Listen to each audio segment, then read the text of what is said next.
Namaskar, this is Firstpost and you're watching Vantage with me, Palki Sharma.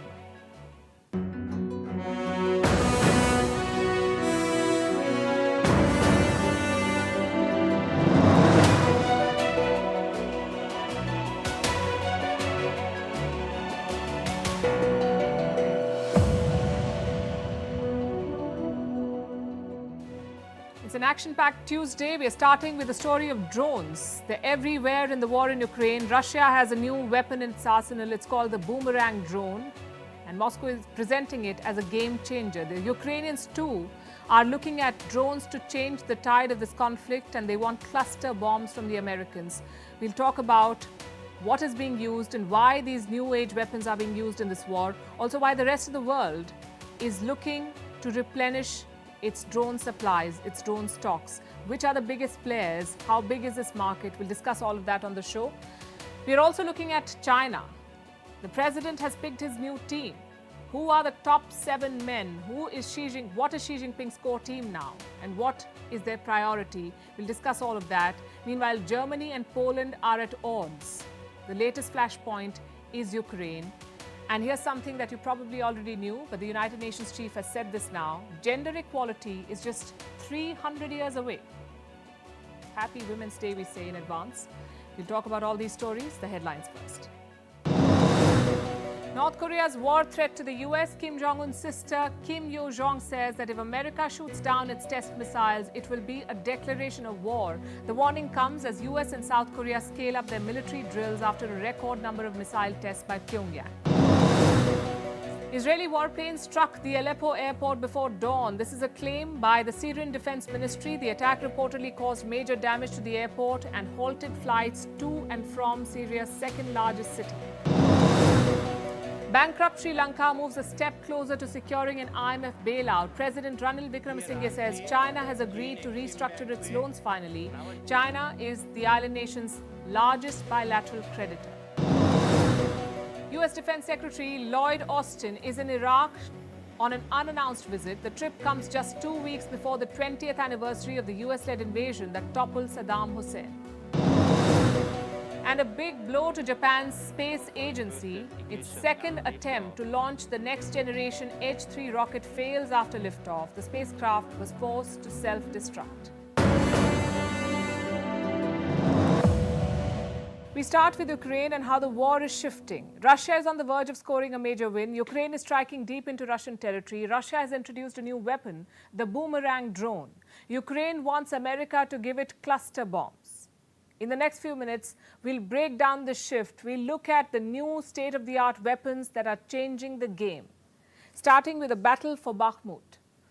The Russian forces are closing in. They're making gains every day, and Ukraine is under pressure to retreat. If Bakhmut falls, it will be a big prize for Russia, its first major win in more than 6 months.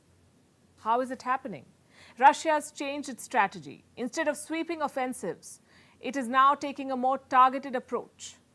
The mass firepower has been replaced by drones of all shapes and sizes. They're all being deployed, and they're being used for everything, for launching attacks, for reconnaissance, even as a tool for distraction. In Bakhmut, Russia launched a wave of drone attacks. Ukraine is on the defensive. It wants more powerful drones to hit back. Listen to this Ukrainian soldier on the front lines. When you see drones, you have to hide and not shoot. There is very little chance that you will be able to hit them, so the chance that they hit you is very high. That's why you have to hide. And we, our flying drones, we can see who's hitting us, but we're not hitting them with artillery, while they hit our drones. And in 80% of the cases, it's losses in their unit because of our army. In 4 months, they've hit 4 drones. He's right. Russia is using more drones, and they're proving to be quite an effective weapon. Ukraine too is using them, sending them deep inside Russian territory. Last week, in fact, a drone came close to Moscow. There was a flurry of drone strikes. Yesterday it happened again. A military tower was struck inside Russia. Ukraine's special forces took responsibility for this one. And how is Russia responding?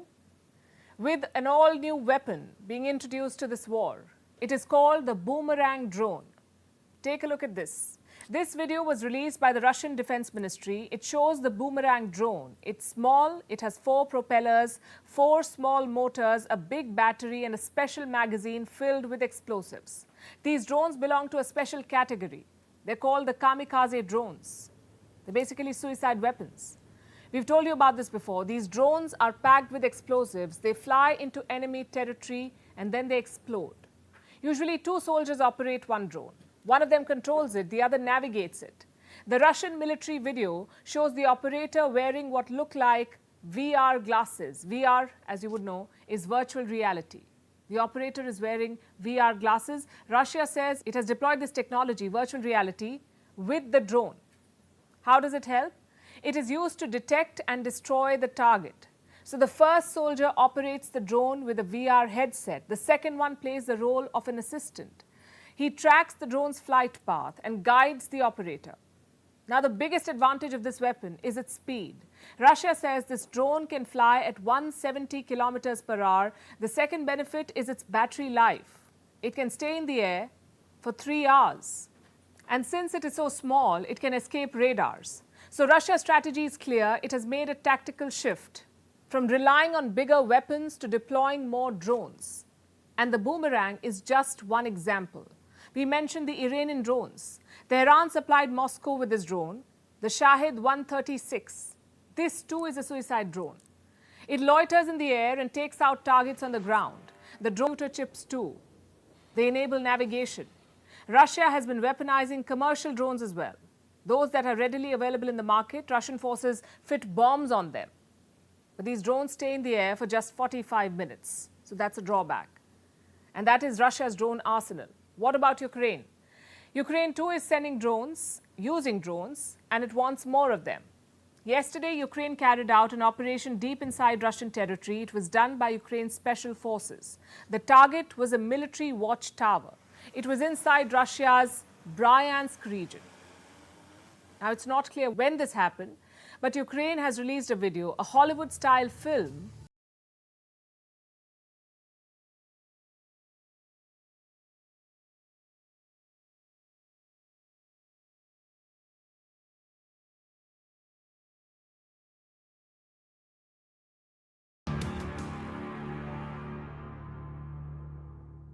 Seems like video editors are the new soldiers in this war, and propaganda is the tool of choice. But on the ground, the drones are changing the course of the conflict, and to counter Russia's new offensive, Ukraine has sent a new request to America. It wants cluster bombs. These are lethal explosives, cluster bombs, and the one that Kiev wants is called the Mk-20. It's a cluster bomb delivered by an aircraft. Once the bomb is released, it opens in the air and it releases several smaller bombs. They drop on the enemy like rain. How many bombs does one explosive pack? More than 240 according to one claim. 240 bombs in one cluster bomb. Think of it as an explosive, a group of darts. When they're thrown together, they travel in different directions. So they hit a wider area. Ukraine believes the Mk-20 can counter Russia's drone strikes. It sounds like an effective weapon, but it's also a dangerous one. Cluster bombs are banned by more than 120 countries. India is not one of them. Reports say India maintains a stockpile of these bombs. But why have these other countries banned cluster bombs? It's because they pose a risk to civilians. A cluster bomb is a controversial weapon. Will Ukraine be allowed to use it? More importantly, will the US give it to Ukraine? Reports say Washington is yet to decide. In the meantime, Ukraine is relying on another American weapon. It's called the Switchblade 300. This too is an American drone, and it can take out an entire building with a single hit. Then there are the Turkish drones, like the Bayraktar TB2. It's a small plane. It's like a small plane, this drone. It has many capabilities, like reconnaissance and targeted attacks. Ukraine has used these drones to strike deep inside Russia, and it plans to use more such weapons. This is how the war is changing. As stockpiles of conventional weapons shrink, drones will decide the fate of this war. And the trend is not limited to Ukraine. Drones are fast becoming the world's weapon of choice. They're convenient to use, they're cost-effective, and they save human resources. So drones are playing a significant role in conflict zones around the world, and militaries are building bigger drone arsenals. Tonight, we'll discuss the latest trends. We'll talk about how big the global drone market is and which are the leading players in this industry. Starting with India. India is close to approving a big drone deal. Reports say India is looking to buy the MQ-9B drones from America. These are Predator drones, and India is keen to buy at least 30 of them. It will cost $3 billion or 24,000 crore rupees. These drones come with anti-submarine and anti-ship capabilities, also land attack capabilities. And India's decision to buy these drones will not sit well with China. The Predator drones will be deployed in the Himalayas to monitor China's aggression along the border. They'll also help India keep an eye on the Indian Ocean region, where China has been active. This deal is expected to be finalized when Prime Minister Modi visits the US this summer. It will also be a testament to the growing ties between Washington and New Delhi. So far, America has given such drones only to its treaty allies, to other NATO members. So India will be the first country outside the NATO club to get access to these drones. And this defense partnership, India and the US, it's relatively new. Till 2008, defense trade between these two countries was close to zero. Today, it stands at well over $20 billion. That's the India story. Then we have Japan, a country that is fast shedding its pacificism. Japan faces a dual threat from China and North Korea. In 2021, it began developing unmanned aircraft for military use. By 2035, Japan wants to deploy unmanned fighter jets. It is looking to replace its military aircraft with drones. And for Japan, there is added incentive to invest in unmanned weapons. This country faces an acute dearth of manpower. It has to prepare for a future where it may not have enough human resources. So it's investing in unmanned weapons. And do you know who dominates this market? The United States. In 2021, the global military drone market was worth more than $10 billion, and it's growing by the year. Last year, it was close to $12 billion. By 2029, it could cross the $30 billion mark. And the US leads this market when it comes to unmanned surveillance drones. It's making more of them. But when it comes to the export of armed drones, China is the world leader. China is giving drones to more countries. In the past decade, China has delivered 282 combat drones. 282 combat drones to 17 countries. What about the US? Not even close. America has supplied just 12 combat drones in the last 10 years, and all of them have gone to two countries, France and the United Kingdom. What explains this? Why has the US been left behind? You see, Chinese drones are cheap, so more countries buy them, and they buy more of them. Also, China allows countries a flexible payment mechanism. It's not a huge fan of rules anyway. The US does not. Here's another interesting fact. There's this Chinese company, a drone company, it's called DJI. And this Chinese drone company controls 70% of the world's drone market, 70%. DJI manufactures civilian drones, at least that's what it claims. And civilian drones, along with military ones, make up a $30 billion market worldwide. By the end of this decade, this market will grow to $55 billion. Another big player, interestingly, is Turkey. It has emerged as a major drone power. Its Bayraktar TB drones have become a sensation the world over. At least 28 countries have bought the Turkish drone, and they're all quite happy with it, we're told. And the era of drones is just getting started. You may remember the Nagorno-Karabakh conflict back in 2020. Azerbaijan used Turkish drones to overpower Armenia. That's because drones make war for countries easier. Militaries no longer need to put their soldiers on the line. Drones can be operated remotely, and they can cause a lot of damage. Ask Ukraine, it's at the receiving end in Bakhmut.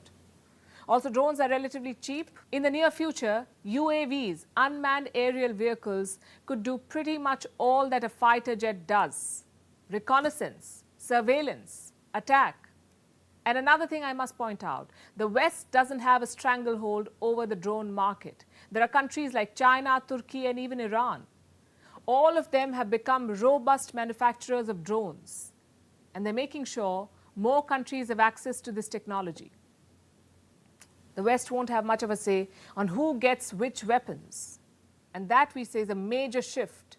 So far, the biggest defense manufacturers in the world were concentrated in a handful of countries. Drones are changing that.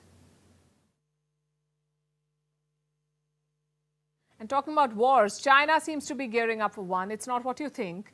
This is about China's internal challenges. Beijing is dealing with a long list of problems: a struggling economy, a hostile environment overseas, and a credibility crisis, which is an old problem, really. But maybe they've begun to see it themselves now. So the question is, how will China deal with these issues?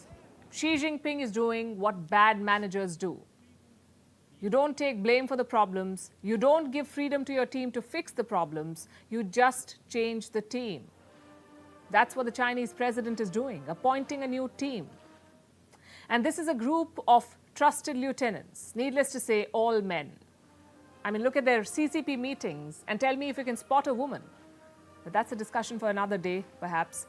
For now, Xi Jinping is appointing an all-new, all-male crack team. And their task is cut out.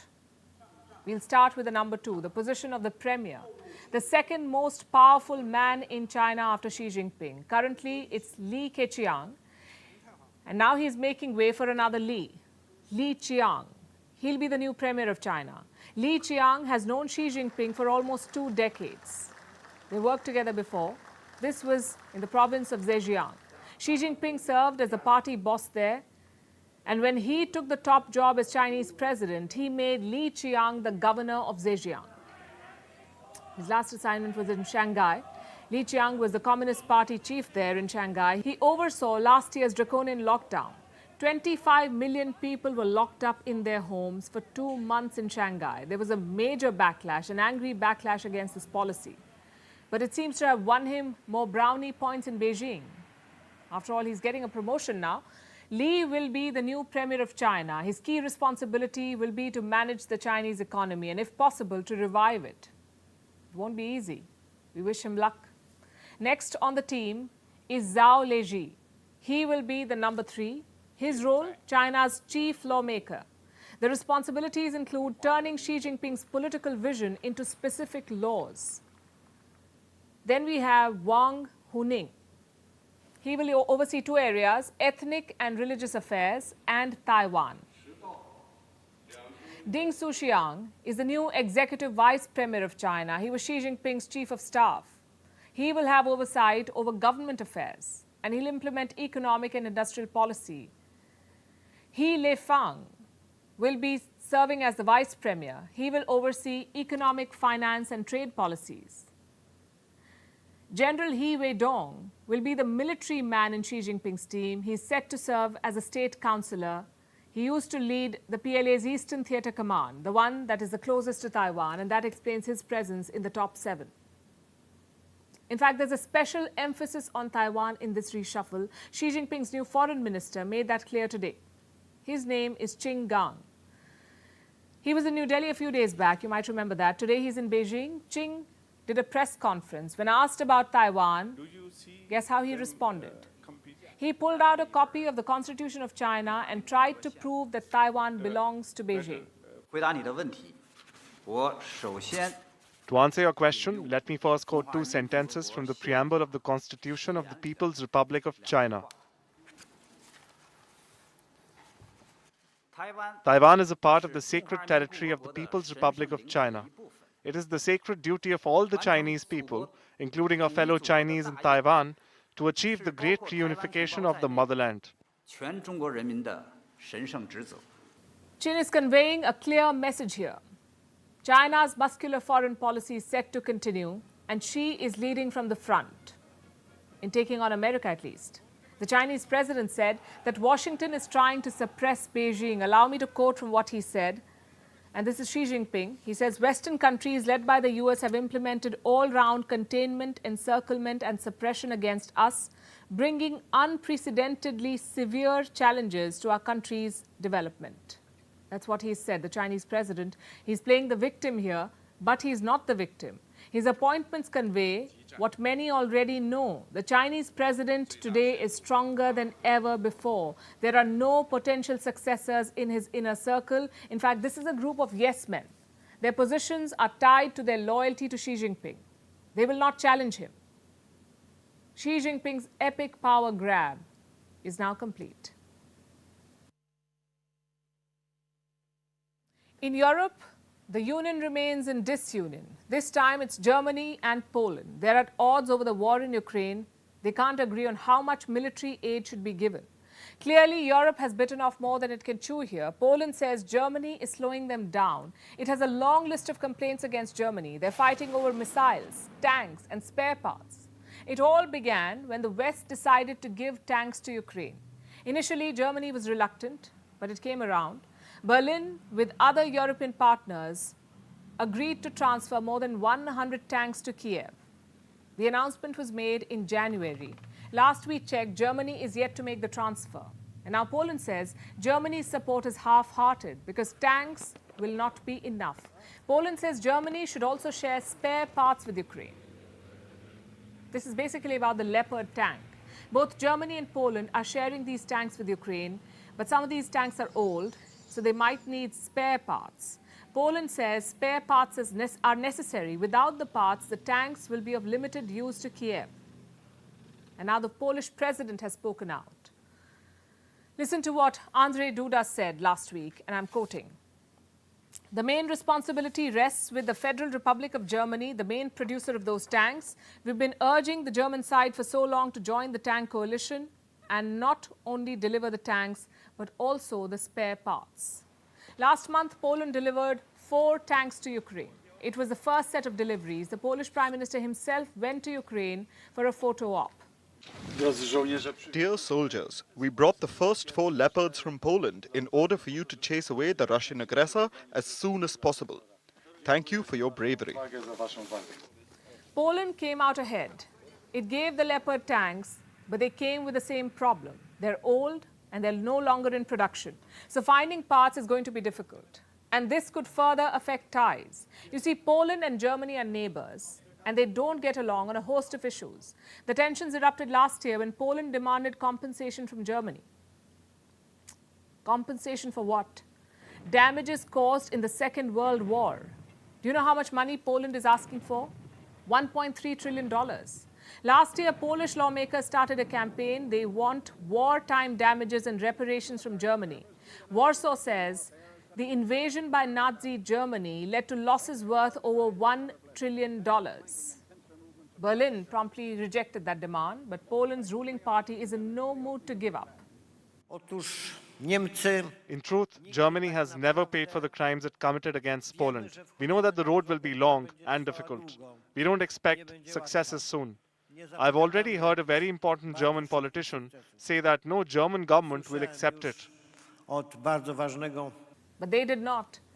Germany doesn't even consider this to be an issue. Poland was offended. Look at what Poland's foreign minister said in January, and I'm quoting again. The answer shows an absolutely disrespectful attitude towards Poland and Poles.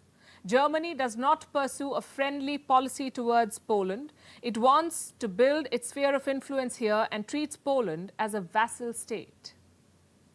Now, the neighbors are fighting over Ukraine, and it could escalate. Also because of domestic politics.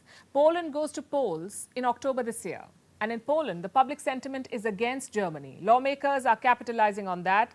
So some of the angry exchanges could just be to whip up public support. What about Germany?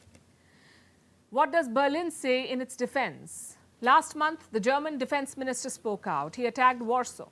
Boris Pistorius said he had doubts about the Polish tanks. He believes they're not operational. But what about the German tank deliveries? When is Berlin sending tanks to Ukraine? There are no fixed dates yet. Last month, Pistorius did say that Kiev will get the tanks by the end of March. Germany is training Ukrainian soldiers on these tanks. And outside Europe, the war in Ukraine is getting more attention. Japan, for instance, is making moves. It is reaching out to India. In fact, the Japanese Prime Minister is planning a trip to India. He could come to India later this month. And this will be important for many reasons. Japan is the serving president of the G7 this year. That's a group of 7, a grouping of the world's 7 richest countries. In that capacity, Japan wants to work closely with India, the G20 president. Japan feels that it could use India's help to deal with some of the pressing challenges. The outcome of this meeting will be closely watched. We now shift our focus to Turkey, a country that was battered by massive earthquakes last month. It is now gearing up for an election that could potentially shift the political tectonic plates too. Let me explain. Elections in Turkey are due in the month of May, and President Recep Tayyip Erdogan's political future is on the line. How? He's losing popularity rather quickly. Inflation under his watch is over 50%. The earthquakes ravaged areas which are his traditional strongholds. His government's response is being seen as poor, and the construction boom was seen as his big achievement. It is now being blamed for the devastation. So the upcoming election is a litmus test for him, perhaps the toughest of his career. And now he has a challenger from the opposition. It is this man, Kemal Kılıçdaroğlu, the official presidential candidate of the opposition in Turkey. And remember, the opposition is an alliance. It is called the Table of Six, a rather shaky table. We'll tell you more about it in a bit. But first, listen in to what the Turkish opposition had to say. I consider it a duty to announce the decision we have taken following our meetings. We name Mr. Kemal Kılıçdaroğlu as a presidential candidate. Our table is the table of peace and brotherhood. Our biggest goal is to carry Turkey towards prosperous, peaceful and joyful days. We will govern Turkey through consultation and consensus. So who is Kemal Kılıçdaroğlu? For starters, he heads the largest opposition party in Turkey, the Republican People's Party, or CHP. Kılıçdaroğlu was born in Turkey's Tunceli province, the same province that has witnessed many violent rebellions in the past, but this man calls himself a quiet force. His colleagues have gone one step forward. They call him Turkey's Gandhi, a reference to one of India's greatest icons, Mahatma Gandhi. But why the comparison? Kılıçdaroğlu's colleagues say he is soft-spoken like Mahatma Gandhi and to a certain degree even looks like him. This man has worn many hats over the years. He started off as a bureaucrat in the 1970s. He entered Turkey's Ministry of Finance at a junior level, went on to hold top roles in various institutions, retired in 1999 and then entered politics. In fact, the year 2002 was the breakout year for Turkish politics for two people, Kemal Kılıçdaroğlu and Recep Tayyip Erdogan. Kılıçdaroğlu entered the Turkish parliament for the first time in 2002. He was his party's deputy from Istanbul. And Erdogan made a big gain. His party, the Justice and Development Party, AKP, came to power for the first time under his leadership. 20 years on, these two men are facing off in a presidential election. In all these years, Kılıçdaroğlu has tried to project himself as a leader with a difference, one who is not corrupt. But it's not helped beyond a point. The man is 74 years old. He's been leading his party for 13 years, but they haven't won a single election under him. Not yet. Will this year be different? As of today, his chances are limited. Opinion polls say only 40% people are happy with his record as opposition leader, and that's less than the majority he needs in the election. Some of his party colleagues are said to have more favorable ratings, and they stand a better chance at defeating Erdogan, which is why the nomination as an official candidate, his nomination, came with a fair bit of drama. The alliance was on the verge of a breakup. Some members were not confident about Kılıçdaroğlu's chances. Maalesef ve maalesef. Unfortunately, our views and suggestions were rejected in a resolute way by the stakeholders at the table. I'm sorry to say that as of yesterday, the Table of Six has lost its ability to reflect the will of the nation in its decisions. Millet iradesini But the dissent lasted for barely 72 hours. Concessions were made. The dissenters were told they'll be accommodated as vice presidents if they win the election, and they joined ranks again. Now, as they face the election, what's their USP? What is the opposition's unique selling proposition? They're hoping to capitalize on the anger against Erdogan, and they're promising to restore Turkey's parliamentary system. It was scrapped in 2018, remember, to bring in president's rule. We will govern Turkey through consultation and consensus. As the heads of the political parties forming the Nation Alliance, we have also agreed on the roadmap for the transition to a strengthened parliamentary system. His challenger is Erdogan, And it's not going to be an easy fight. The two men share a long and bitter political history. In 2016, Kılıçdaroğlu was prosecuted for insulting Erdogan. He called the president a dictator. Then he scored a major electoral win against Erdogan. In 2019, he put together a coalition that won big elections in Istanbul and Ankara. It was seen as a big defeat for the president. But the road to Turkey's presidency is not going to be an easy one for Kılıçdaroğlu. The biggest stumbling block will be the disinformation law. It was passed last year, and it has a provision to arrest citizens who spread misinformation. Erdogan has used this law widely against his critics, including Kılıçdaroğlu. He became the first person to be reportedly charged for slander against Erdogan's AKP party. If convicted, he faces up to 3 years in jail, which brings us to the million-dollar question: can this man, Kemal Kılıçdaroğlu, defeat Recep Tayyip Erdogan and end his 2-decade-long rule of Turkey? It's expected to go down to the wire. 3 months ahead of the election, Turkey seems to have no clear favorite. And while we are still in West Asia, let's talk about a country that has hit the gold mine, and quite literally so. Iran has just hit the white gold mine. Lithium is called white gold, and not without good reason. The metal will drive the world in the future. Batteries needed for a variety of electronics run on lithium. And lithium is a critical element in electric vehicles. And if Iran's discovery of lithium is true, it will make the country the world's second largest holder of lithium reserves, which could radically change Tehran's fortunes and force the world to rethink its relationship with the country.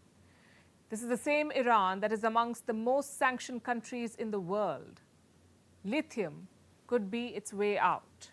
Our next report tells you more. Lithium, it's all around you. In your smartphones, laptops, headphones, and just about any battery-driven device. It's also in cars. Batteries used in electric vehicles are made of lithium. As the world tries to wean itself off fossil fuels, lithium has become an extremely important element. For countries that have lithium deposits, it's a prized possession that makes them matter. And Iran is the latest country to hit the lithium jackpot. On Saturday, Iran announced the discovery of large lithium deposits in the western province of Hamadan. Iran's Minister for Industry, Mines and Trade said, for the first time in Iran, a lithium reserve has been discovered in Hamadan. He also gave a rough figure. Iran estimates that it now has 8.5 million tons of lithium. That accounts for the world's second largest lithium reserves after Chile. Chile holds 9.2 million tons of lithium reserves. That also makes Iran the country that holds a tenth of the world's lithium reserves. Before Iran, India was the country that got lucky with lithium. Last month, India discovered close to 5.9 million tons of lithium reserves in Jammu and Kashmir. The discovery of the light metal has the potential to propel India's electric vehicle and electronic sectors. But for Iran, the discovery of lithium means a lot more. It could change the way the world looks at Iran. Presently, Iran is reeling under the stress of economic sanctions.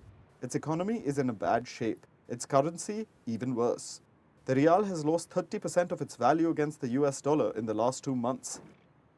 Inflation in Iran is hovering around the 50% mark. Iranians are now finding it difficult to buy meat. It's now out of their reach. Poverty has risen, especially in Iran's rural areas. This is happening to a country that is one of the world's largest producers of oil and gas. But international sanctions make it extremely difficult for Iran to export its fuel. That means there's not much revenue coming in, resulting in economic misery, and the people are losing their patience. There is a limit to our patience. We can tolerate difficulties to a certain limit. When we are past that limit, people stop and ask, what are we supposed to do? Maybe dollar rate reaches 1 million reals. How are we supposed to live? How far this thing is going to go? Until when? The lithium discovery could be a lifesaver for Iran. Lithium is an expensive metal, and its demand is expected to rise. If Iran manages to become an exporter of lithium, and that's a big if, its economic woes could be significantly mitigated. The West would have to walk back on its harsh sanctions on Iran to import its lithium. And even if it doesn't, the world is just so much wider than the West. What's to say there won't be countries willing to bypass sanctions and buy lithium from Iran? China most certainly will. China is among the biggest importers of lithium, and its ties with Iran are flourishing. Iran might have just found a key to escape its economic crisis. Will it know how to use it, though? Only time will tell. Our next story is about luxury coming of age in India. Headlines across the board make one thing clear: upward mobility. That is the trend. Be it in fashion, housing, or automobiles, Indians are on the hunt for the finer things in life, and they aren't afraid to flaunt them. Let's take housing, for example. What qualities do you look for in an apartment complex? Good plumbing? Proximity to the grocery store or the metro?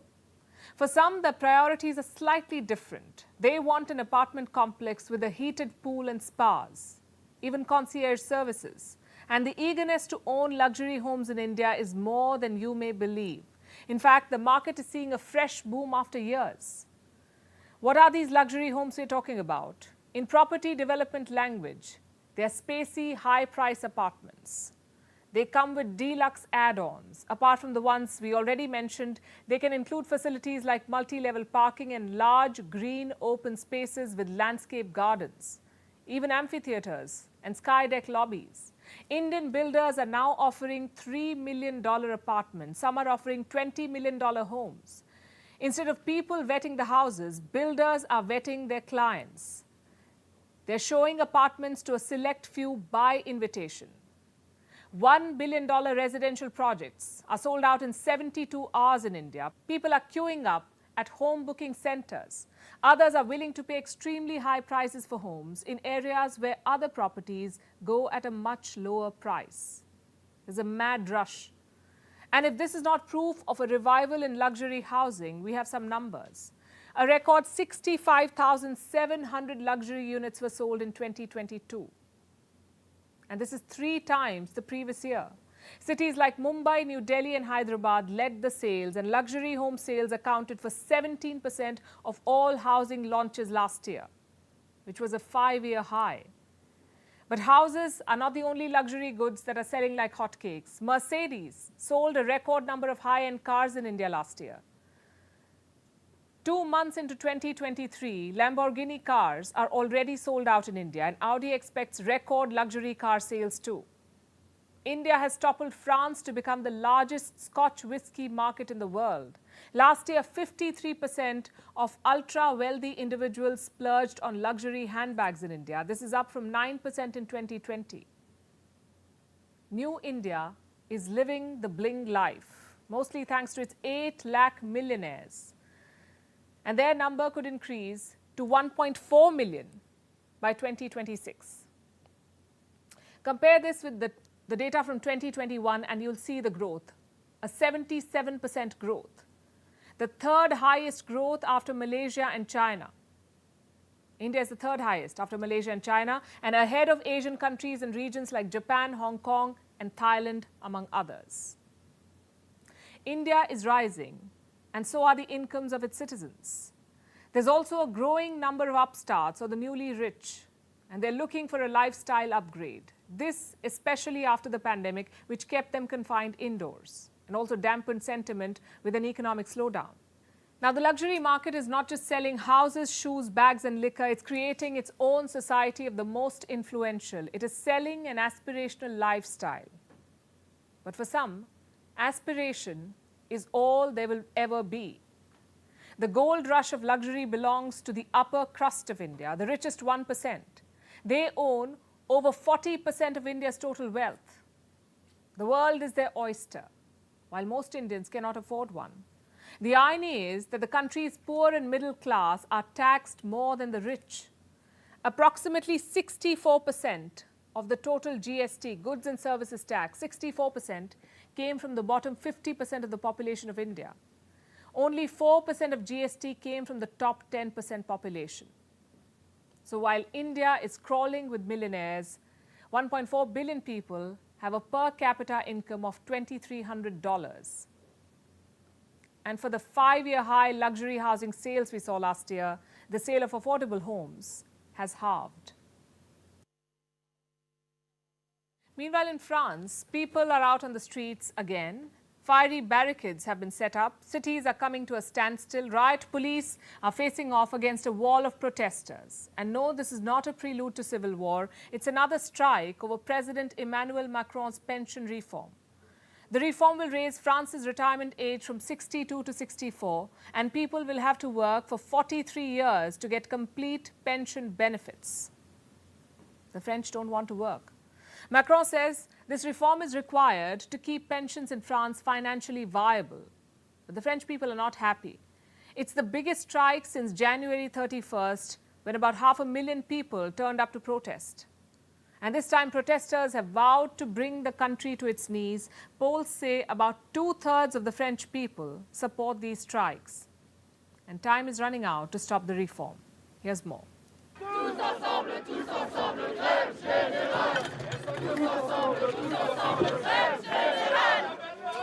The latest protest in France has begun.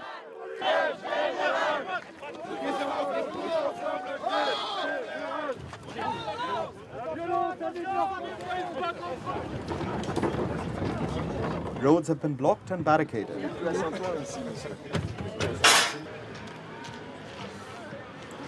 The makeshift ramparts were set ablaze.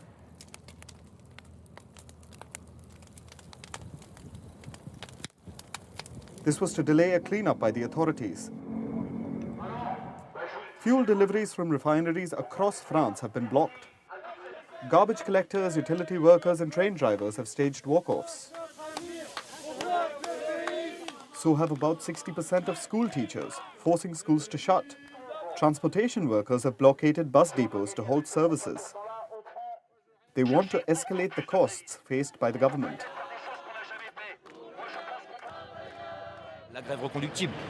Disheartening of the movement is what the government wants. It's going to cost them a lot politically, and it's also going to cost the employers a lot economically, because a day of the general strike means 1.5 to 2 billion euros lost every day for companies. Strike actions had already begun on Monday. Truckers blocked major highways and intersections, forcing traffic to slow down. The go-slow actions have been dubbed escargot, the French word for snail.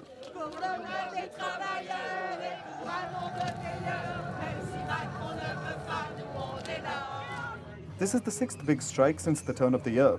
While the ones in February were smaller, today's protest is expected to bring over 1 million people to the streets. The government was prepared for the chaos. It took a number of steps to minimize the disruptions. It encouraged people to work from home. Airlines were asked to cancel some flights out of major airports. An open-ended strike at France's National Rail Authority began on Monday.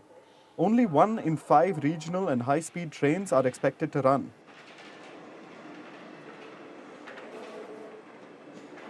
Authorities warned people that trains to Spain and Germany would grind to a halt. Trains between France and the UK were reduced by 1/3.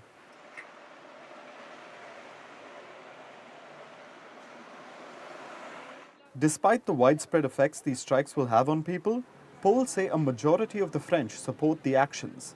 The citizens are up in arms to oppose a change that can affect them all, a change to the retirement age.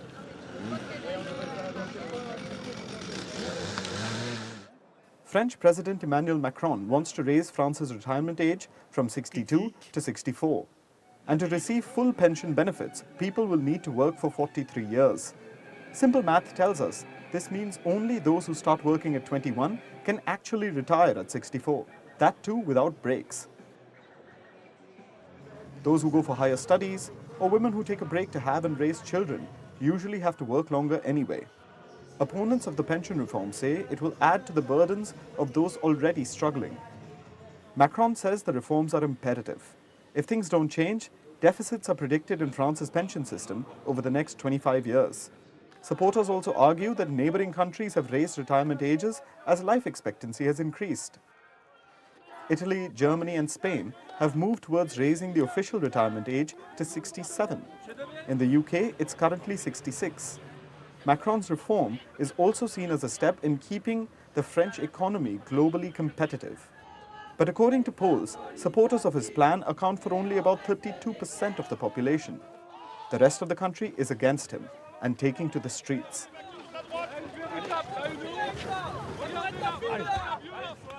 Macron might still be able to push his reforms through parliament, but how much public ire can he and his party actually endure?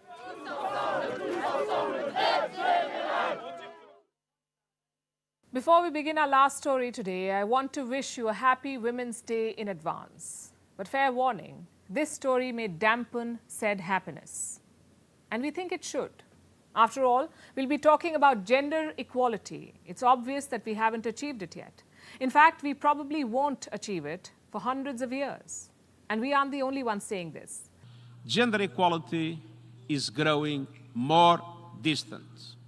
On the current track, where Newman puts it 300 years away. Gender equality is 300 years away. That's a long time. Let's look 300 years back to put this in perspective.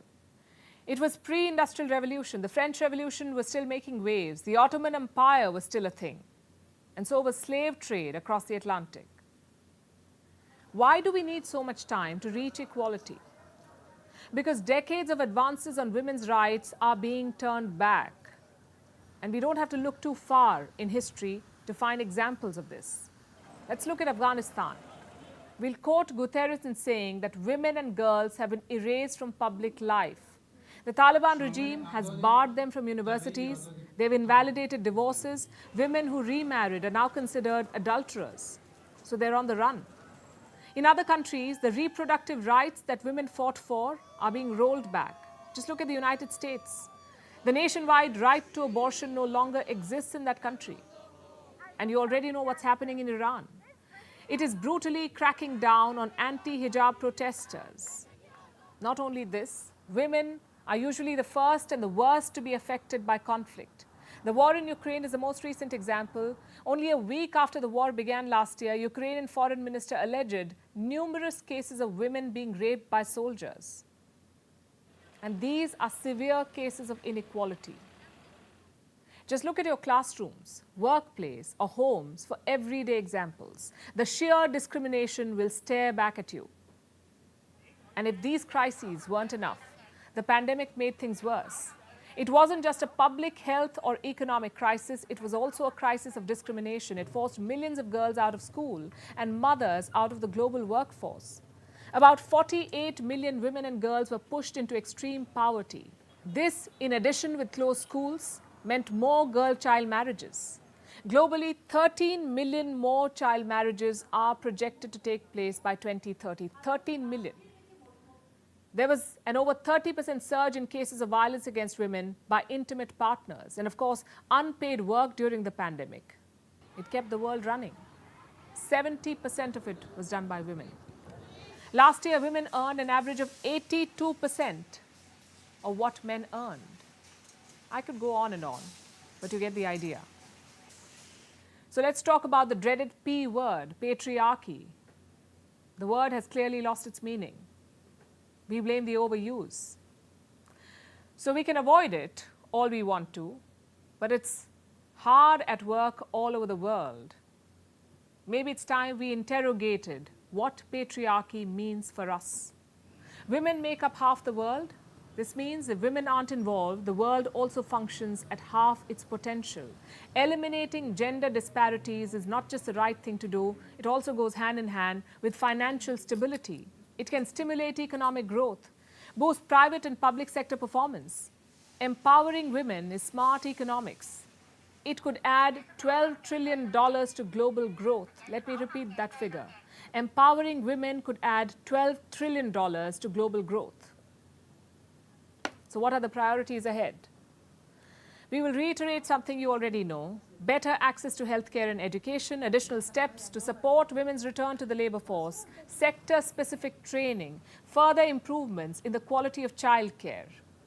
And if these sound like a giant leap, something as basic as equitable division of household chores will help the cause. The vision is ambitious, but gradual, collective, and measured implementation can guarantee success. Because 300 years to reach gender equality is absolutely unacceptable.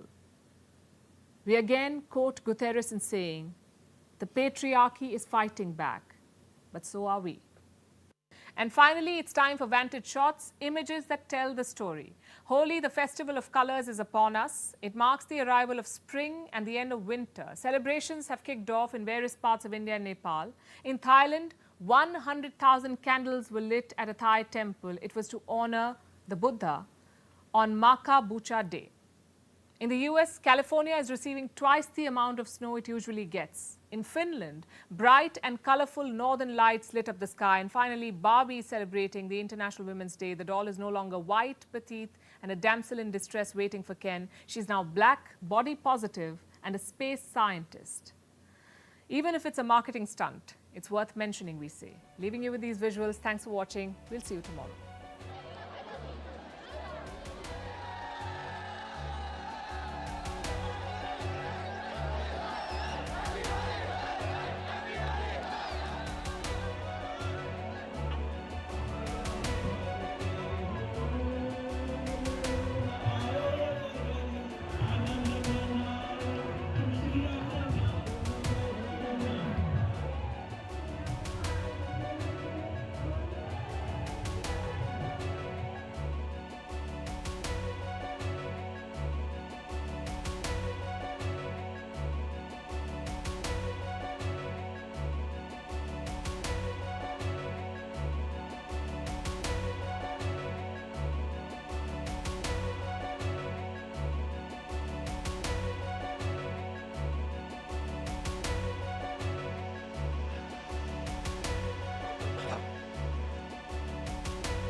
This is like massive.